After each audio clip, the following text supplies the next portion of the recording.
Tell you. And you have one in the gaming community, you have one time to make a first impression. Another thing something else I want to talk about though, in terms of like companies and things they should and shouldn't do with gamers, I want to talk about. Are you okay? Please stop. Thank you. Another thing I wanted to talk about. I saw this article pop up in my timeline, and even though it wasn't about a specific topic, I thought it might generate some interesting conversation, might have an interesting thing or two to talk about. So fuck it. We're going to talk about when are game companies truly being anti-consumer. Because sometimes companies are being anti-consumer, and sometimes people are like just not letting companies make money and whatnot. And this article is an opinion piece, so it's long as fuck. So here's what I'll do. You see that right there? You could go ahead and go on PC Gamer, search the name of the article, or look at the link. What I'm going to do is I'm going to go to the headline points. I may skim through every once in a while if I think it's that deep or that interesting. But generally, I want to see what they're talking about. All right, let's read this quote though. When should we be loud and how should we complain? Well, we should complain first, you know. If heads in the community, people in the community are saying something, we go 2 months or so without this thing being fixed. Whatever it is, because you know you can't expect shit to get fixed in a week or get fixed tomorrow unless it's something simple that should have never been there in the first place, which usually isn't the case. You know, you give them a couple months to fix things, and if they don't want to fix shit, you put the game down. You stop playing it. You stop buying shit in the game. When the game, because like I feel like a lot of people, especially with games full of microtransactions, especially that. There you go. That spit thing. Where's the water? Take y'all a second. Go enjoy y'all some water. Go enjoy y'all some wet juice. This God's piss. He put this in for us to drink.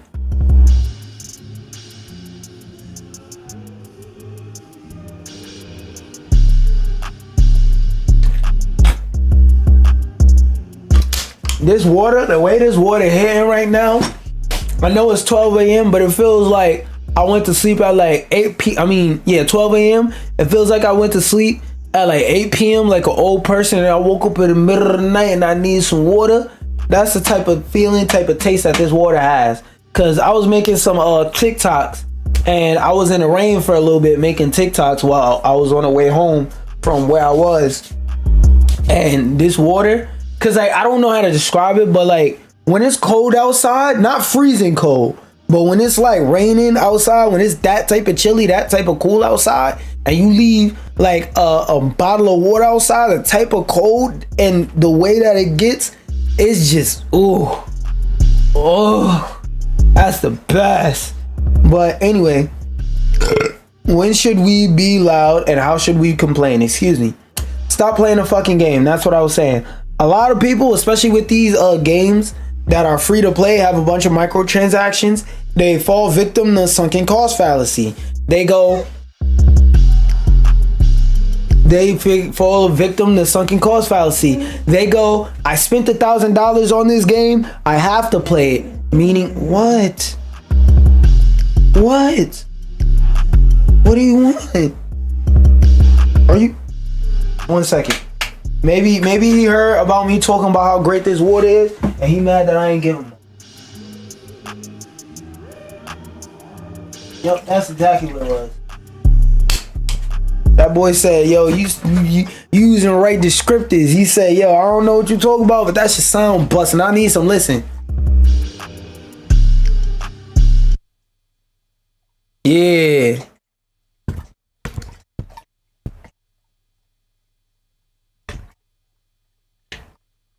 Y'all, I'm looking at the microphone and y'all can't hear him too much, but y'all, I think y'all be able to hear it, get the picture. That boy drinking up that water. But yeah, they fall victim to sunken cost fallacy, and they basically go, I spent $1,000 in this game. I can't stop playing it. I can't stop, won't stop. Let's get it. Oh, and it's like, nah, bro. Sometimes you need to put the controller the fuck down or pick a different game. Because me, I'm a person. I don't give a fuck if I drop $70 or $1,000 on a game. The minute a game stops being fun, I stop playing it. I feel like the fact that like the average gamer is either like a poor little kid that can't buy a lot of games, which in that case, I can't really be mad at you because you ain't got shit else to play. But like the average gamer that does actually fuel these economies, fuel these ecosystems are hey, hold on one second. Hey, over there. I'll give you some more water, but one second.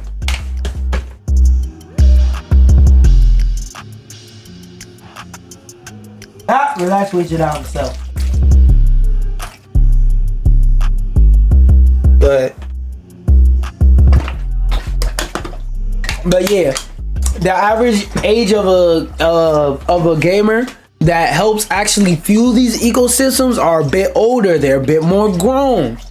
So a lot of the time, y'all have the ability to play more than one game, and because of sunken cost fallacy, y'all going, oh, I gotta stay on this game. No, you don't.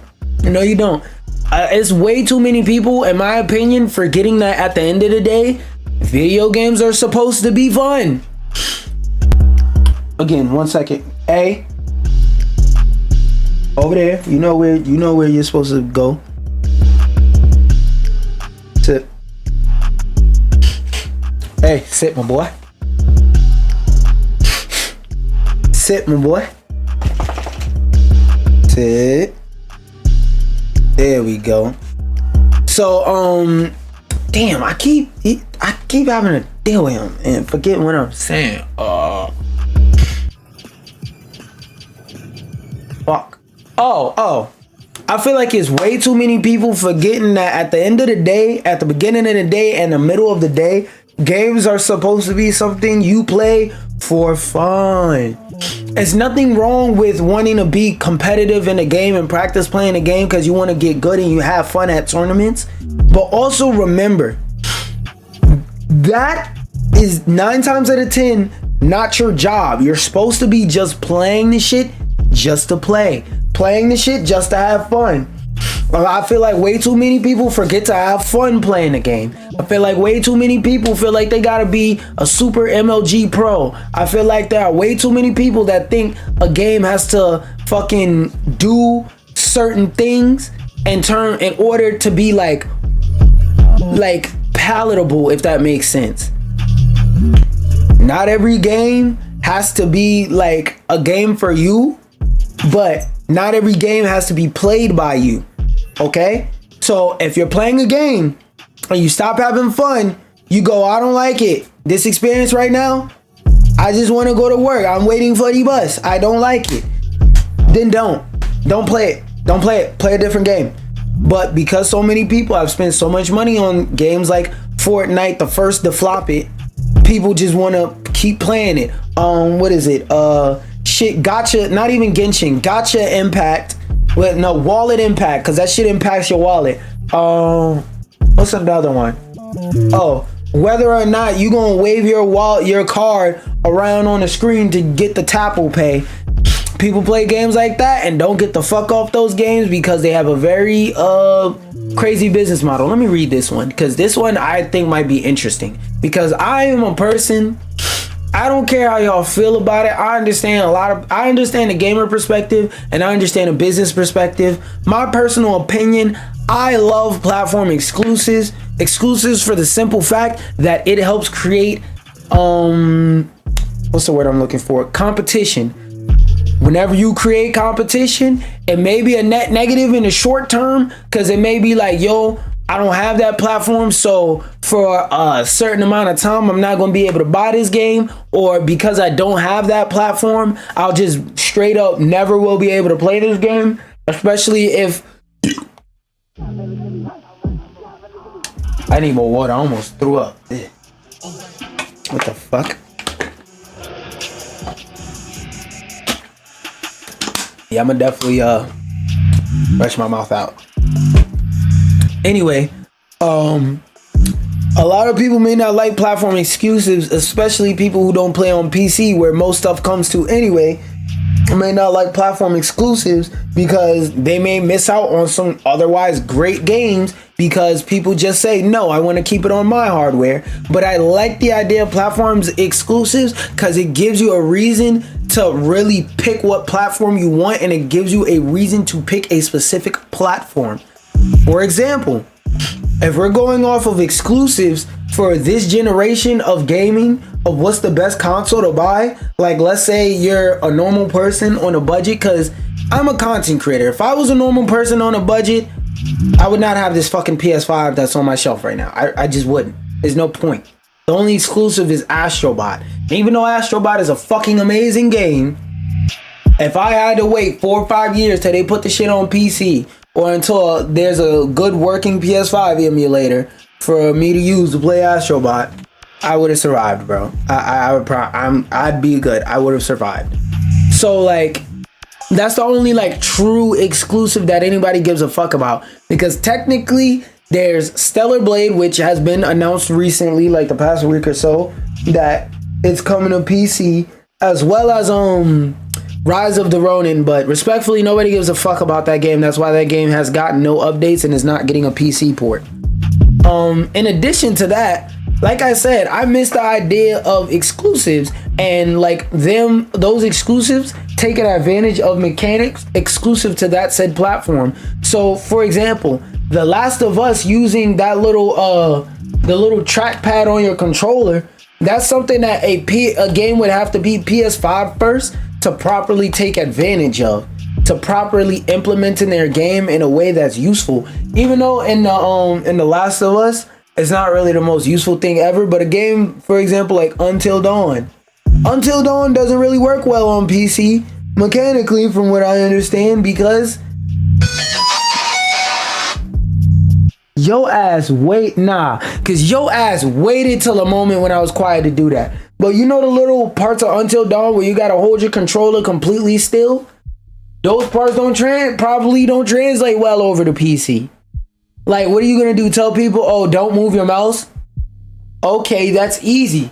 Telling people don't move your PS5 controller, you ain't gonna have time to put it down. That's why when I play Until Dawn, I play it with my controller on my fucking desk. Okay? You may not have time to put it down. So you just actually gotta, in the moment, and stay still, because of the gyroscope and a controller being really good, and both the PS4 controller and the PS5 controller, they're both equally good.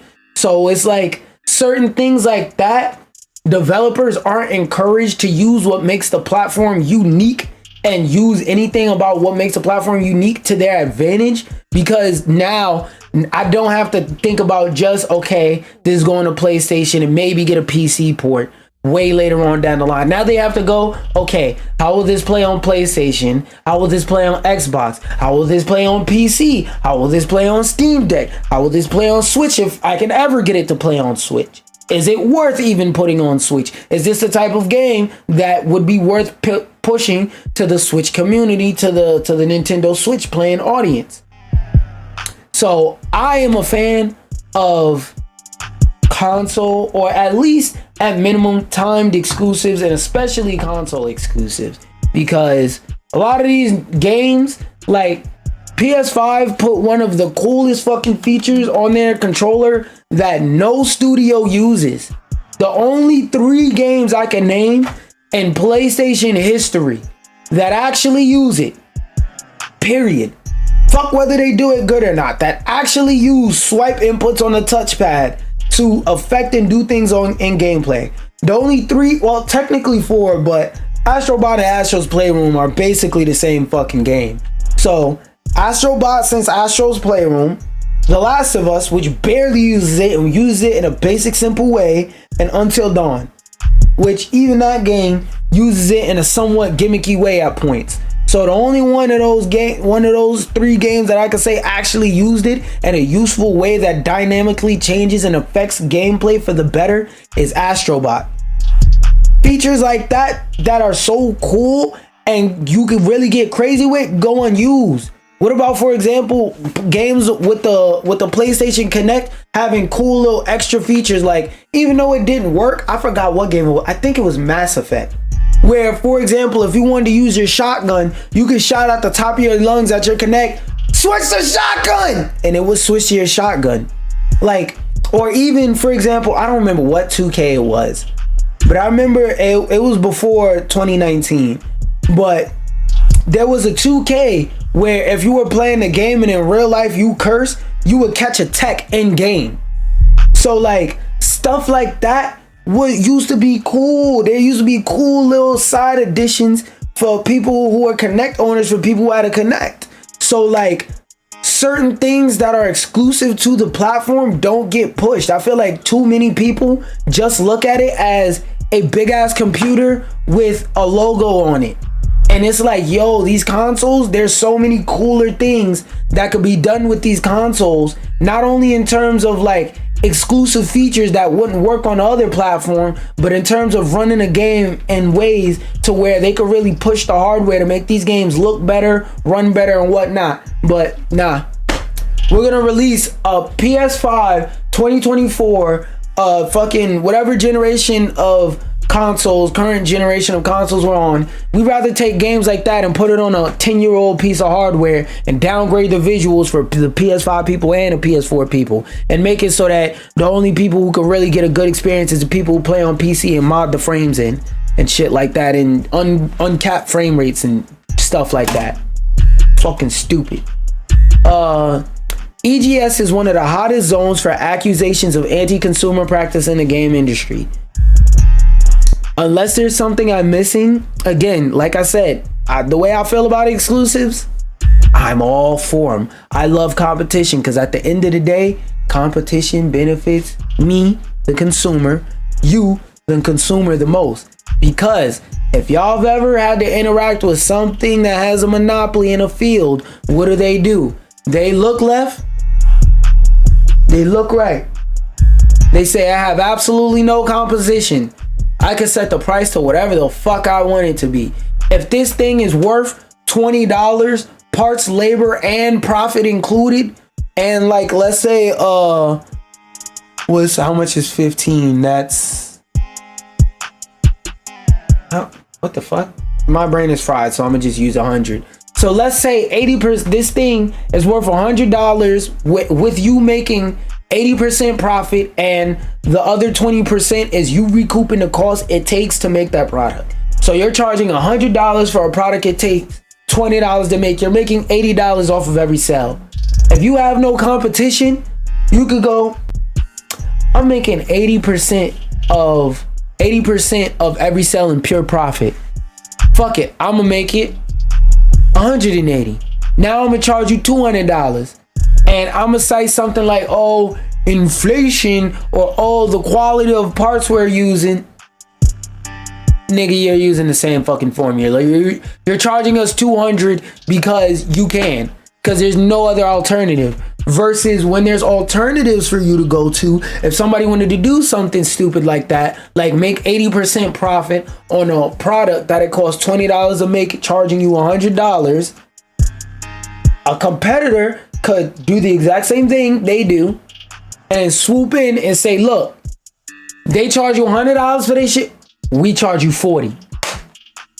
People are gonna look at that, look at product number one and say, they're charging $100. Product number two is charging $40, has all the same features, it's the same quality, it's just a different brand, and it's a way cheaper price. I'm going with the cheaper option. What the fuck? Now that company has to either shape up and eat more of their eat more into their profits. So for example, let's say only make 50%, because now they're using $50 to make the product, because they're adding $30 more worth of features in the product, $30 more towards the build quality or whatever other things that you could affect in a product. They'll end up using more of that money to make a better product, or they'll lower the price. Because a lot of these companies will charge you an exorbitant price as much as they can. If they could, like I said, if they could, they wouldn't pay their workers. They would just have them in a corner working for free. For not even for food. I was about to say for scraps, but not even for food. Just work. Work. Like a robot. Work.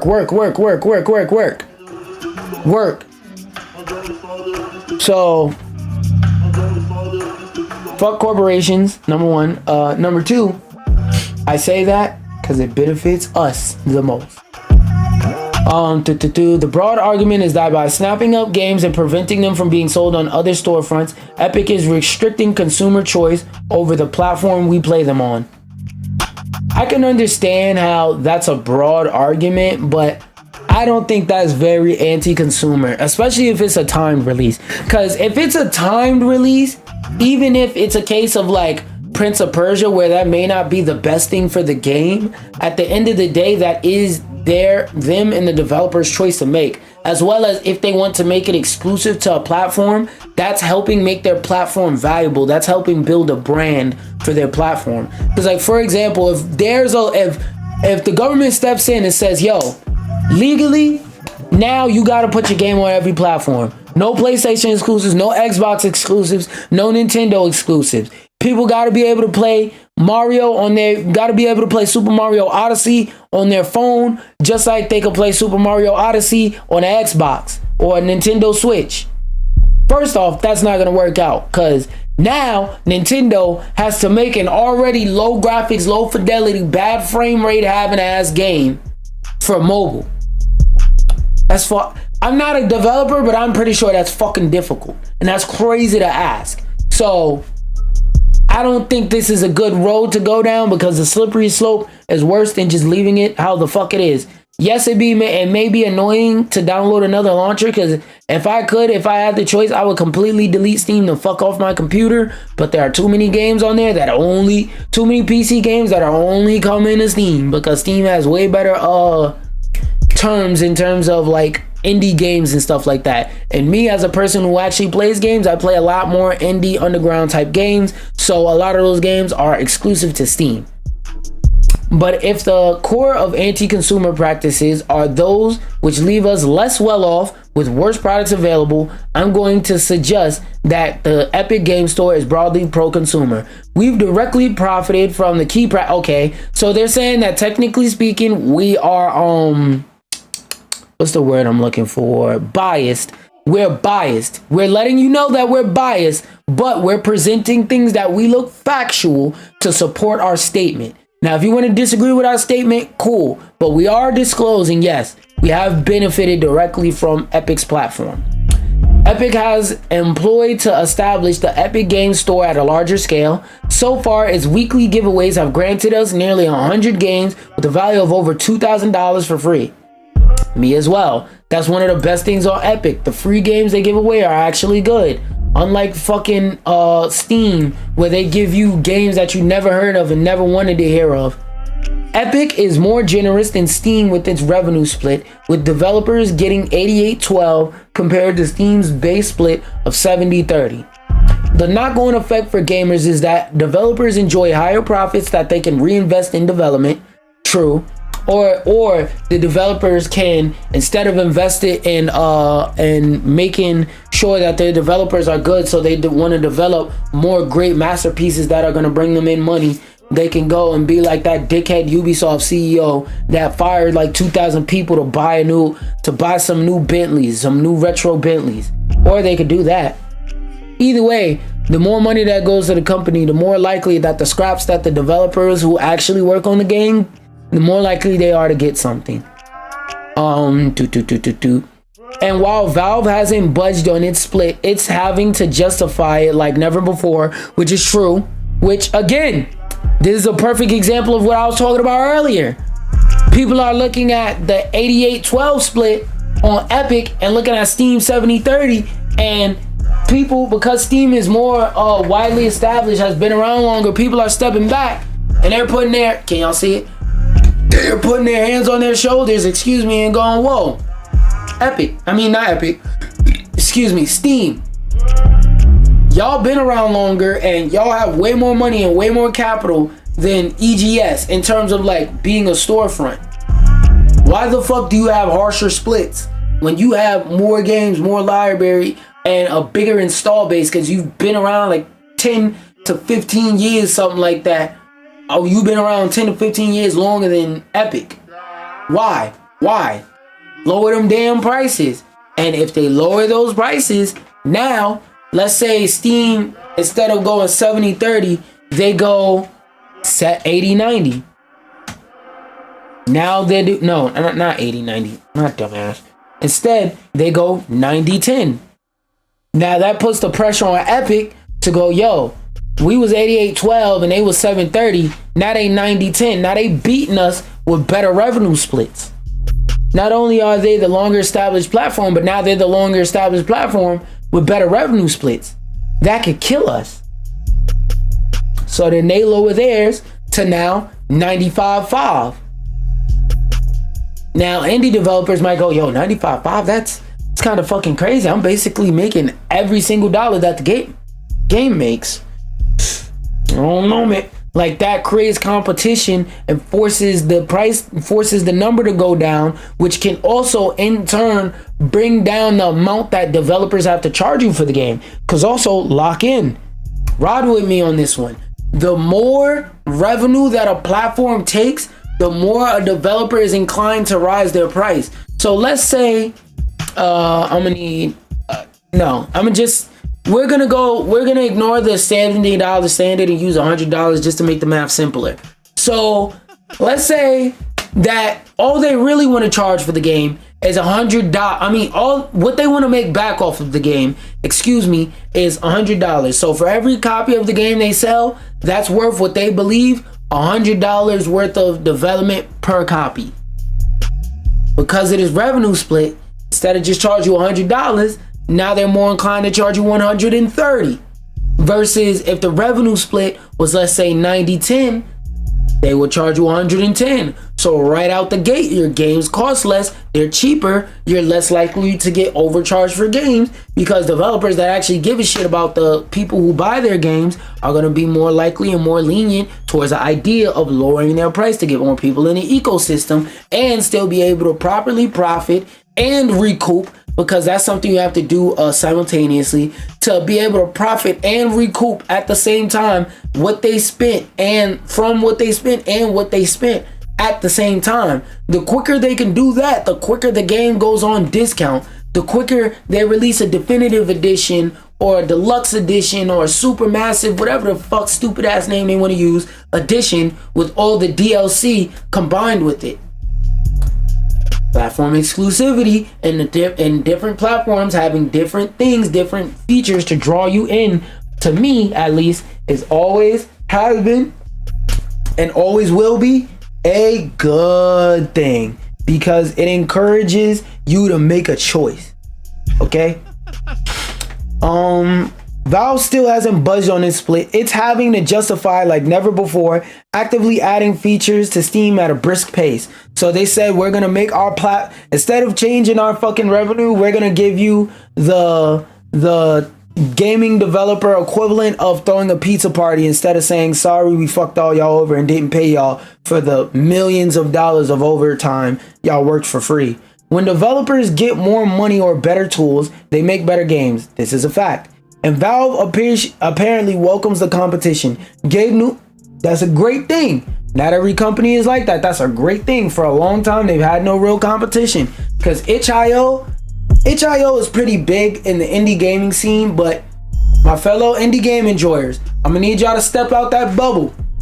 The average person does not want to play that game about a fucking mink and a little boy in a fucking forest finding out he's transgender. Like, yes, that's cool and all. I'm not saying get rid of those types of games. I'm not saying those types of games should exist. Please realize that they're fucking niche. They're not always trash 100% of the time, but in terms of the general gaming community, don't nobody want to play that shit, dog. Don't nobody want to play that shit, dog. So you will never see a game like Dragon Age the Veilguard on itch.io. Well, actually, Dragon Age specifically, their studio would do some shit like that. But generally speaking, you're not gonna see GTA 6 on itch.io. You're not gonna see fucking Red Dead 2 on itch.io. You're not gonna see Fortnite on itch.io. Even if Epic did say, let's put it on other sell and make our game available through other launchers. You're never ever in life going to see that. So indie game enjoyers, HIO has never been competition to Steam. All those other websites like Grayman Keys and stuff like that, they just give you key codes to put into Steam. So even if you do get the game for a discount or whatnot, you still gotta download and use Steam. Now, unless they updated it and made it so that you could get Epic Games versions of games now, like you get to choose, oh, do I want a Steam version or do I want an Epic Games version? Unless that's the thing you can choose now, again, you still have to have and use Steam for stuff like, for all of those sites that are like that. So it's like, yo, again, Steam has been around for a very long time, and for all that time they've been around, they haven't had a real competitor until EGS came in, because Epic Games actually has the money to do stuff like pay for exclusives that make their platform more lucrative to use. In the long term, according to an Edge Edge magazine, type of gooner ass magazine I know, that in Edge magazine, their game of the year is Stellar Blade. They was able to do so much goon into that game. Shit, they was doing so much goon and they started growing fucked up dreads and having beef with Kendrick for being in the Super Bowl over him. In the long term, everybody benefits from the discipline and thoughtfulness it means you have to have about your business by having people come in and challenge you. Rather than fret about exclusivity, big old Gabian is more concerned about the walled garden of Apple's App Store. True, that one's way more dangerous than Steam, because Steam is willing to fight back the competition. Apple doesn't want competition to be considered an option. In Steam's case, the reason why Steam being better than just to clarify, reason why Steam being better than a competition or being the only option in the space for an extremely long time, the reason why it isn't a toxic thing when it comes to Steam is because Steam was the only option because it was just the best option, period. Like, there was nothing that had no other general gaming storefront, whether it be the Microsoft store, the Epic Games store, itch.io, any of those stores, none of those have a built-in community workshop section like Steam does. Like the community workshop section where they could basically have the community put mods and stuff in the game and make the gameplay different and replayability different, and you don't have to go through hell and high water to install these mods, and they put certain implement certain things in a game to automatically make sure that the mods run and that you don't fuck around and corrupt the wrong files on your game or make certain parts of the game unplayable because you're fucking around and changing the files, and you have to do stuff, for example, in fighting games like replace characters. So if you want to actually play, I don't know, let's say you replace Captain Falcon with BBL Lady from Stellar Blade, and you want to do BBL Lady from Stellar Blade versus Captain Falcon. You can't, because you put that character over Captain Falcon. And when they implement proper ways to use those mods into the game, you can now play Captain Falcon against Stellar BBL Girl because she has her own character slot, or like in Rivals where you pick from a mod menu and it'll show you all your mods and you just go through and select like that. The exclusives on Epic Store are still accessible to anyone who owns a PC, and they don't last forever, timed exclusives. It's definitely inconvenient that PC gaming has been further splintered. Now, it's great. It is inconvenient because that's another storefront you have to keep on your computer and load up, but either you're going to play the game or you aren't. That has been further splintered by yet another platform that you have to install, and publishers never should have made exclusive shit. I don't agree with this one. I'm just reading the article. Made exclusivity deals when their games had already been promised publicly for Steam. Okay, yeah, but that has nothing to do with Epic. If you engage in shitty business practices where you're lying to your consumers, I ain't got shit to do with that. When consumers get ready to throw tomatoes, walk around with them pitchforks like they GDs, have fucking wooden clubs with t-shirts wrapped around it that have been set on fire after some Mountain Dew been poured on it, setting that bitch ablaze, and when they get ready to riot, they're not going to throw tomatoes at Epic. Epic didn't say this game was coming to Steam, the developers did. So what the fuck that got to do with Epic? This is like them putting that there is like the equivalent of somebody coming up to you and saying your mans was a sex offender.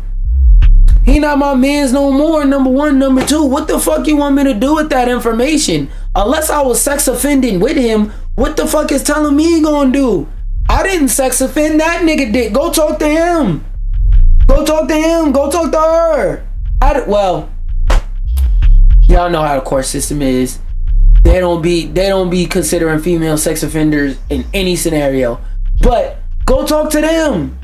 Go talk to them. They sex offended, not me. This is literally the article equivalent of that. Like, what the fuck that got to do with me? They not my mans no more. Number one, number two.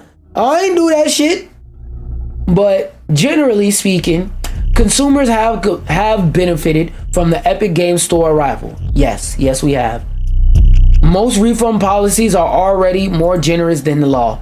Platforms already have refund policies which are usually better than consumer rights anyway, and that's because the game industry is very public facing. This one I gotta read because I'm not understanding their point. I don't understand what they're cooking. Let me look at the list of ingredients and take a taste. In most countries, laws give fundamental rights over stuff we buy. A concept called merchantability ensures that a thing you brought works for the purpose you brought it.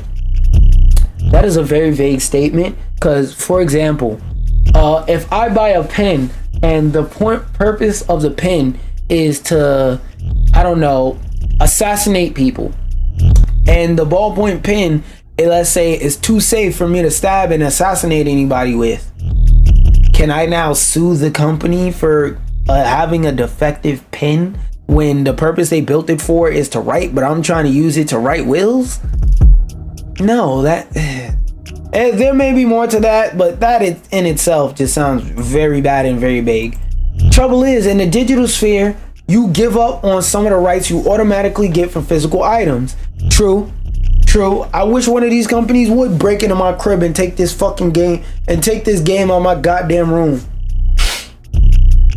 Trouble is, you license the rights to access them in ways defined by terms of service, blah blah blah. We already know this. This is partly why lawsuits against buggy games get thrown out, especially in the United States. Though there's an ongoing litigation by the law firm Michelangelo and Ratado against Bethesda Game Studios for refusing to issue refunds of Fallout 76 players who claim technical problems rendered it unplayable. They should get refunded because that game was literally unplayable. But if they're still playing it, nah. But if you haven't played it since, like, yeah, nigga, you deserve a refund.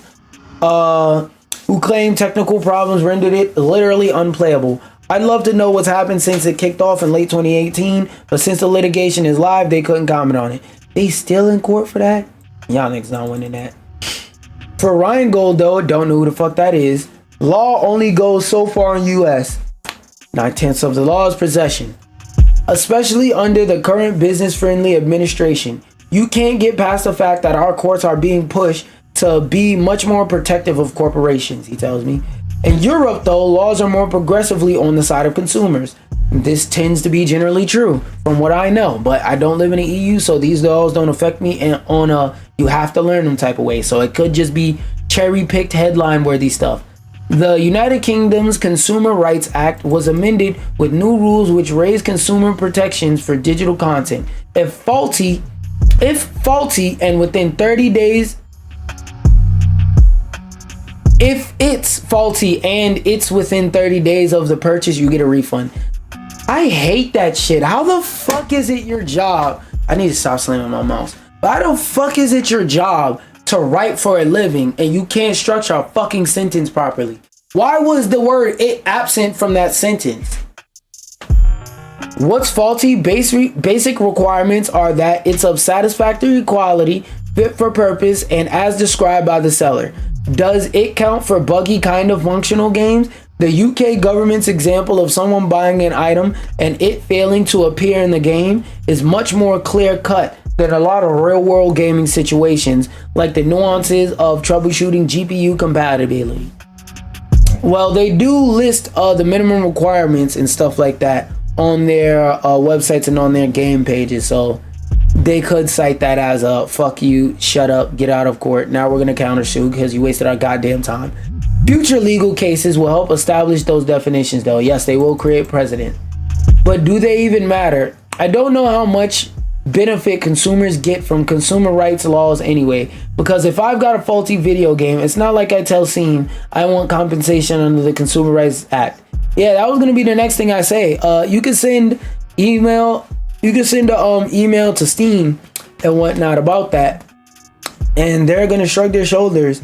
If they even see it, they're gonna shrug their shoulders and say, "Shut the fuck up." These platforms already have a refund procedures that are usually better than consumer rights anyway, and that's because the games industry is very. Yeah, I'm not understanding what the fuck your point is here. Most storefronts from Steam to GOG. Oh yeah, GOG exists, but it's not a real Steam competitor. It's an option, but it's not a competitor.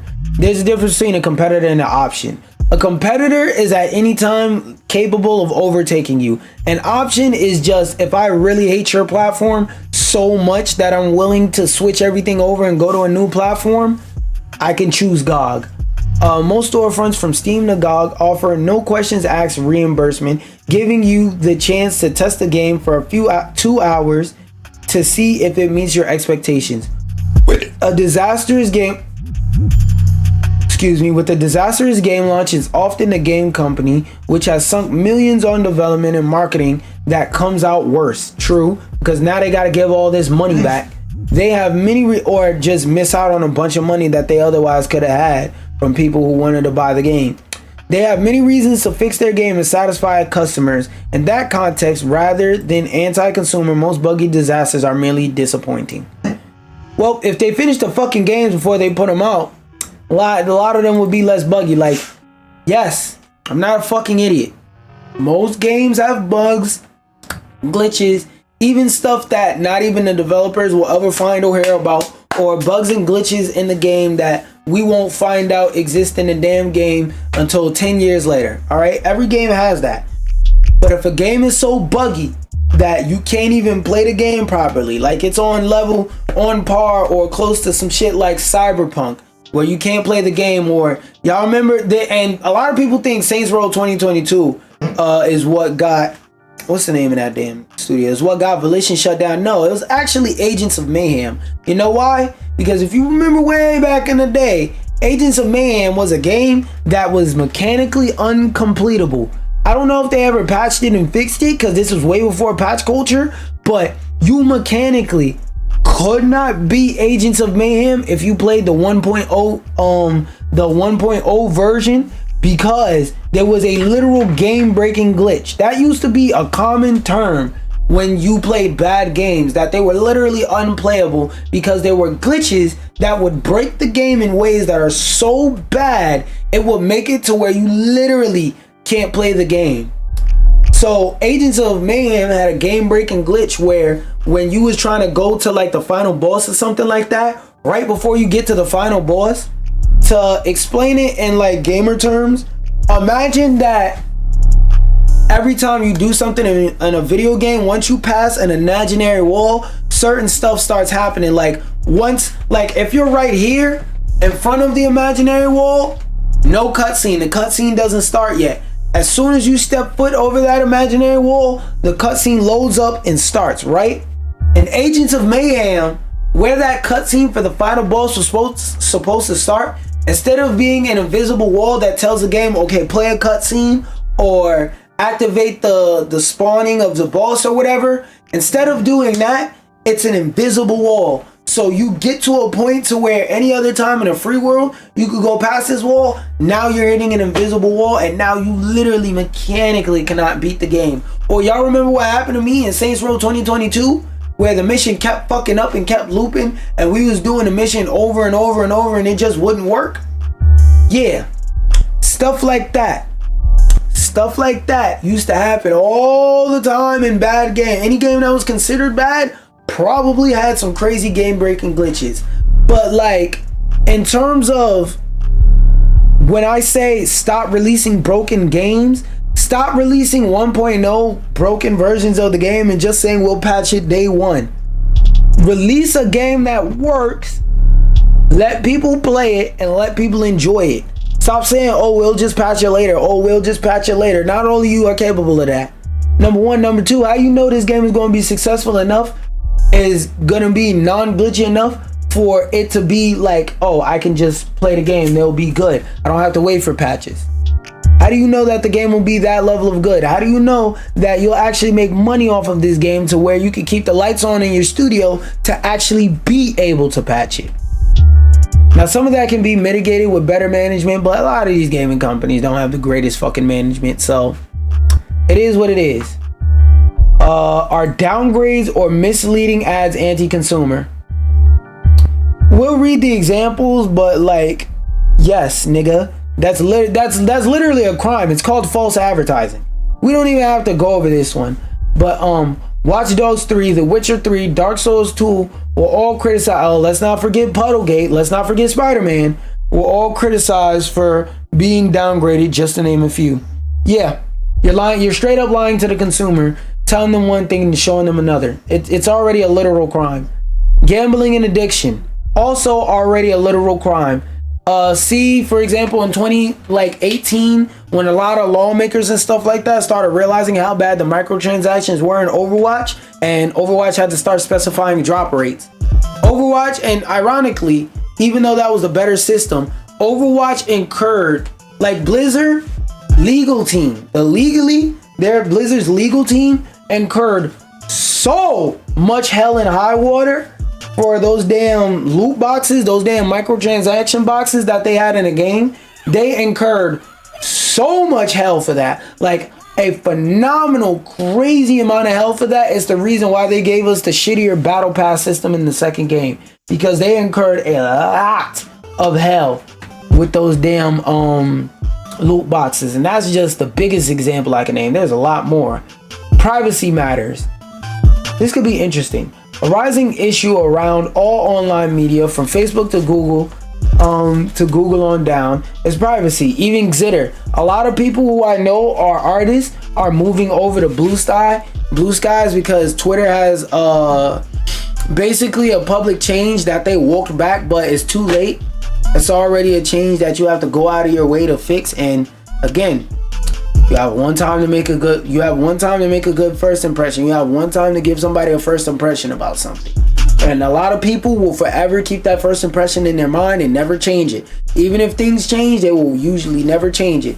So like the AI thing, every artist I know, they're moving from Xitter to Blue Skies because they don't want their art to be scraped. And I've seen people who had millions and thousands of followers deleting their damn Twitter saying, nope, I'm not doing it.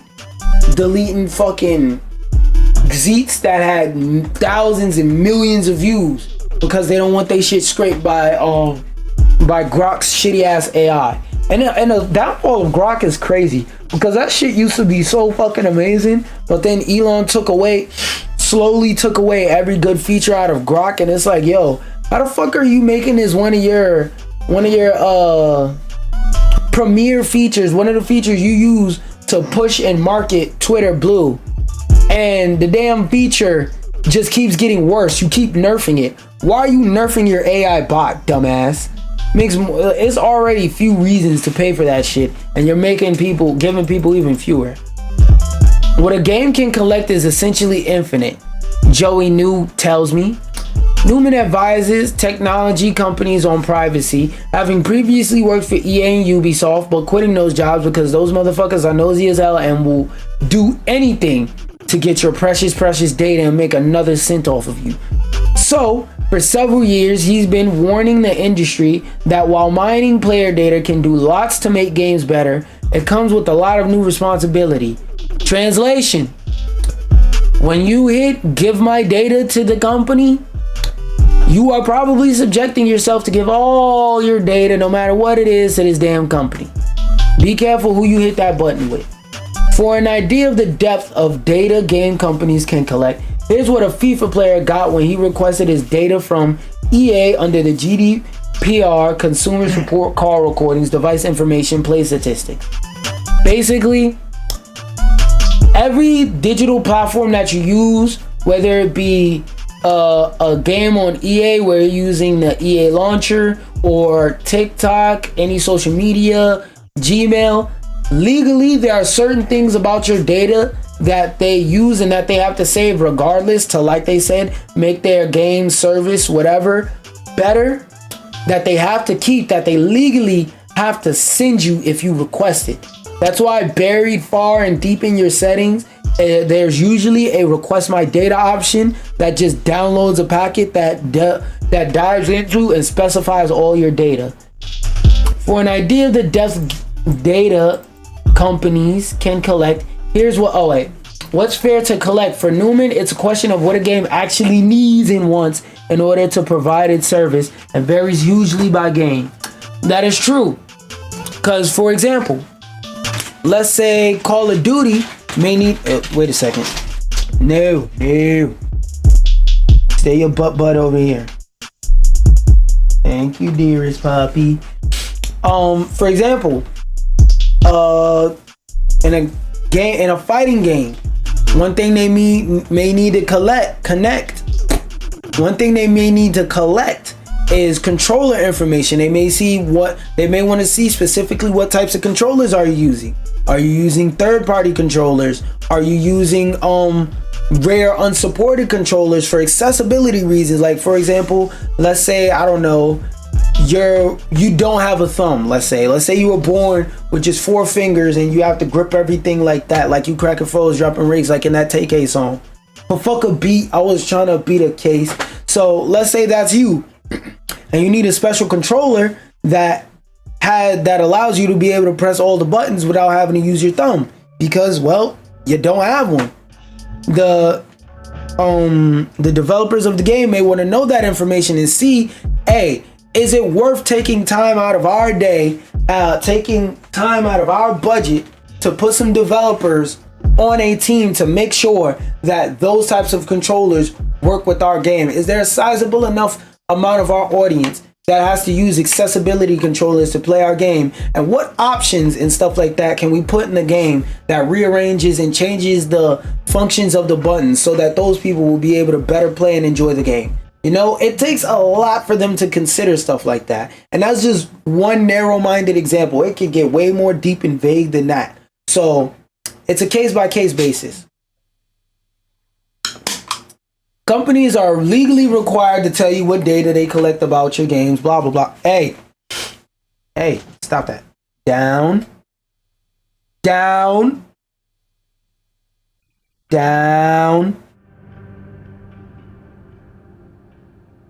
Thank you.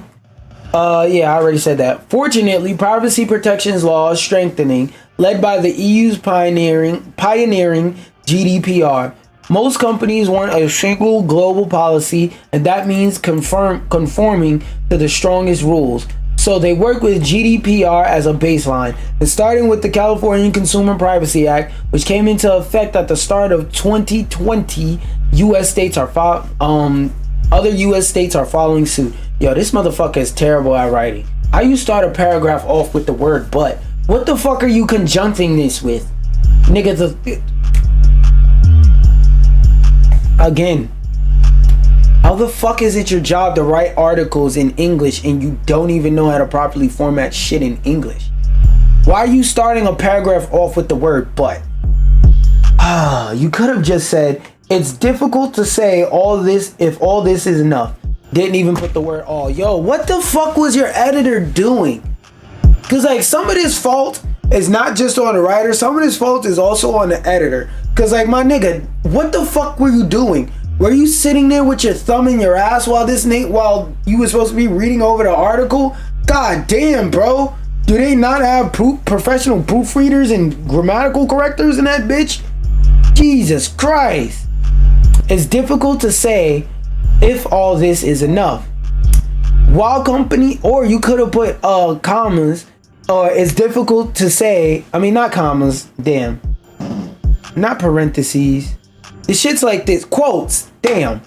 You could have put, it's difficult to say, and then quotes, all this is enough. So, like, if you wanted to put it in a way where you're saying it like it's a statement, like, it's difficult to say, all this is enough. You know, so it's like, what the fuck? That should be frustrating me. While companies will say your data is anonymized, it's been clearly demonstrated that it's possible to recognize individuals from just a few specific attributes, and no company can promise it can safely hold your private data. hacks happen. And not only do hacks happen, internal data breaches and targeting type shit can happen. Excuse me. We're not doing that. To avoid pre-orders when you can't. Yeah, avoid pre-orders, guys. Pre-orders are the devil. 9 times out of 10, you do not need to pre-order that damn game. Wait for it to come out and buy it. There's nothing wrong with waiting 2-3 months to play a game. You niggas is not content creators. Y'all don't make money off of playing games. Y'all not building platforms off of playing games. Wait 2-3 months to play this damn game. Let all the funny day one bugs and glitches get out the game before you buy it. Alright, people. Now, if it's a game you love and you want to buy day one, that's something different. But 9 times out of 10, a game you're buying is not a game that you're absolutely obsessed with and that you're absolutely in love with. You know what? I just realized what I said, and I just realized I was basically talking out of turn because I forgot. What? 60% of gamers play games that are 6 years or older. Most of you niggas buy less than 10 games a year. Actually, fuck that. Most of you niggas buy less than 5 games a year. Knowing when to fight back. Yeah, pick your battles, man. Pick your battles. Not every battle is worth fighting. Let's see what these bullet points. Games can naturally and necessarily change during development. But if we watch trailers and marketing with a critical eye, we won't be caught off guard by misleading footage or missing features. Let me tell you what the problem with that is. You're telling people to think. What the fuck do you want? Do you need more water? 1 second. Gotta take care of my doggo, because usually this late at night I will be giving him a whole bunch of attention, and I'll be curled up in a bed, or he'd be in his cage, 1 up or 2. So get tricky. Water.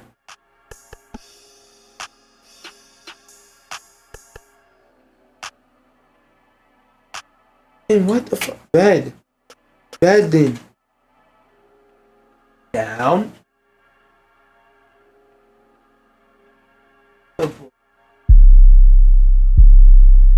Alright, back to what I was talking about.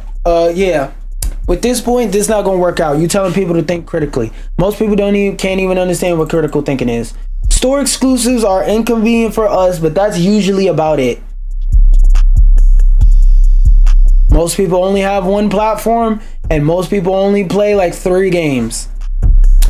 Usually it's a combination or rotation of whatever like off game releases that year. So for example, maybe a Wukong, a Dragon Ball, a game that came out of nowhere and blew into the mainstream, you know, a game like that.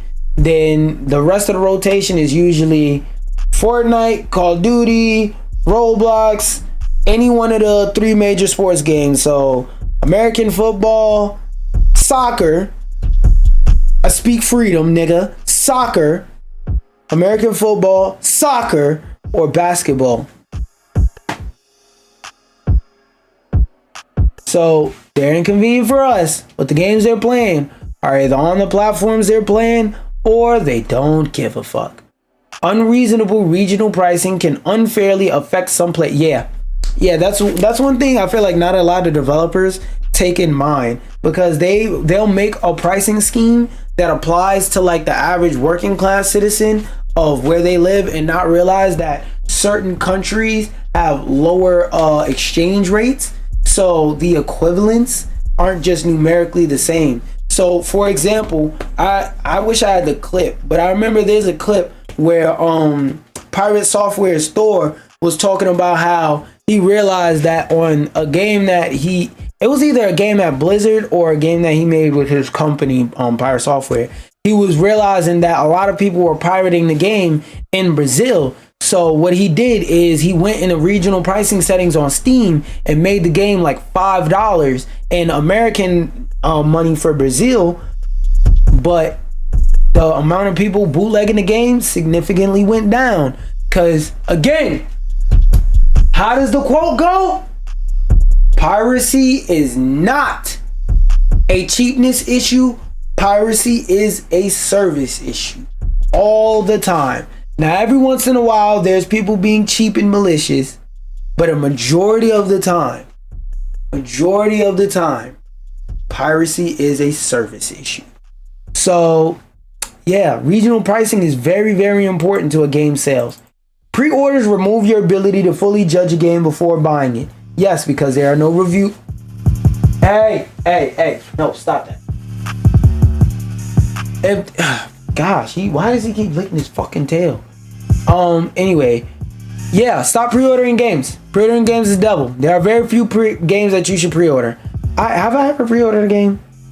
Yeah, Space Marines. And Space Marines was good. But I did all these things that they're talking about, and I thought critically, and I looked at the game, and I went, yeah, I actually don't want to play that day one. Still had to wait a fucking week for it. Anyway, I digress. Yeah, stop pre-ordering games. Pre-ordering games is the devil. Because you'll be goddamned if you pre-order a game and you rarely or barely play it. And honestly, to keep it a buck with you, only reason why I pre-order games every now and then, every once in a while, is because I'm a content creator. I want to create content on the game. I want to be able to talk about the game. I want to be able to play the game so that I can be able to give a fair, real, decent, critical opinion about the game. So, do as I say, not as I do type moment. You remember how parents used to roll up a big ass, fat ass 5 grams in a blunt of weed and be like, don't smoke weed, nigga. Yeah, do as I say and not as I do on this one. Because the reason why I do is way different from the reasons of you. Stop pre-ordering games. Season passes offer small savings like pre-orders to get you to spend your money before seeing what you're buying. If DLC isn't also offered a la carte, it's worth calling attention to. What the fuck is a la carte?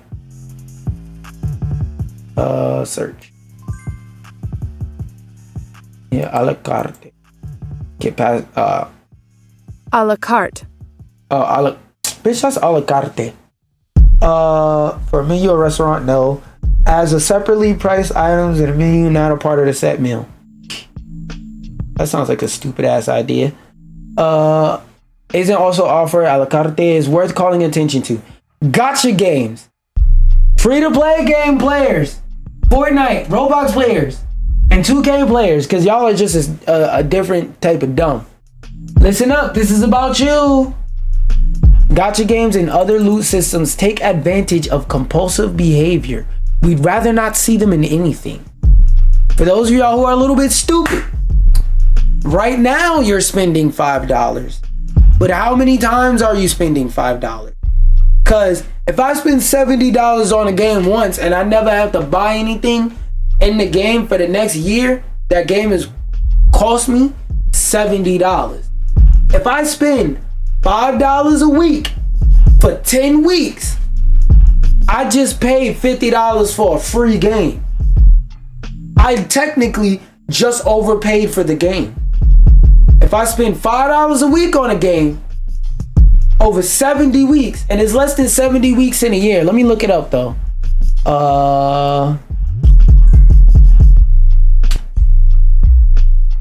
My shit gurgling and gaggling again.